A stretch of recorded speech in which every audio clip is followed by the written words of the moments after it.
Morte dos cristãos. Parte 03, dia 5 de agosto de 2026. Eis que dois homens estavam sentados juntos na mesma casa, quando a morte veio para cada um deles. Ele disse a um: você morrerá. O homem olhou para ele. Lágrimas inundaram seus olhos e, trêmulo, ele disse: ó morte, não posso, não vou morrer. Ele procurou um médico e disse-lhe: estou doente, pois a morte olhou para mim. Seus olhos empalideceram minhas faces e temo que devo partir. Médico: aí está a minha riqueza. Dê-me saúde e deixe-me viver. O médico tomou sua riqueza, mas não me deu a saúde com toda a sua habilidade. O homem mudou de médico e tentou outro, e pensou que talvez pudesse prolongar um pouco mais o fio da vida. Mas, infelizmente, a morte veio e disse: eu te dei tempo para tentar suas várias desculpas. Venha comigo, você morrerá. E ele o amarrou de pés e mãos, e o fez ir para aquela terra escura de sombras. Conforme o homem avançava, ele se agarrava a todos os postes laterais do caminho. Mas a morte, com mãos de ferro, ainda o puxava. Não havia uma árvore que crescesse ao longo do caminho, mas ele tentou agarrá-la.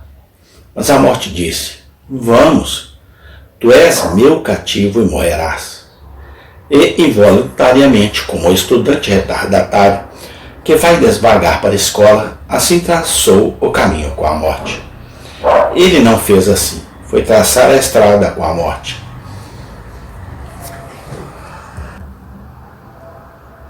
Ele não veio ao seu túmulo, mas a morte o levou até ele. O túmulo veio até ele, mas a morte disse ao outro homem: eu vim por ti.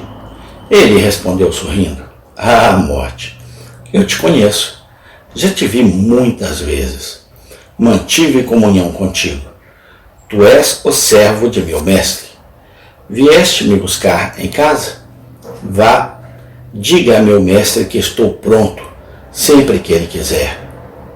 Morte, estou pronto para ir com você. E junto eles seguiram pela estrada e fizeram uma doce companhia. A morte disse a ele: eu usei esses ossos de esqueleto para assustar os homens perversos, mas não sou assustador. Vou deixar você ver a mim mesmo. A mão que escreveu na parede de Belsazar era terrível, porque nenhum homem viu nada além da mão. Mas, disse a morte, vou te mostrar todo o meu corpo. Os homens só viram minha mão ossuda e ficaram apavorados. E enquanto eles caminhavam, a morte se desfez para deixar o cristão ver seu corpo e sorriu, pois era o corpo de um anjo. Ele tinha asas de querubins e um corpo glorioso como o de Gabriel. O cristão disse a ele: você não é o que eu pensava que era. Eu irei alegremente com você. Por fim, a morte tocou o crente com a mão. Foi como quando a mãe, por esporte, espanca seu filho por um momento. A criança adora aquele beliscão carinhoso no braço, pois é uma prova de afeto.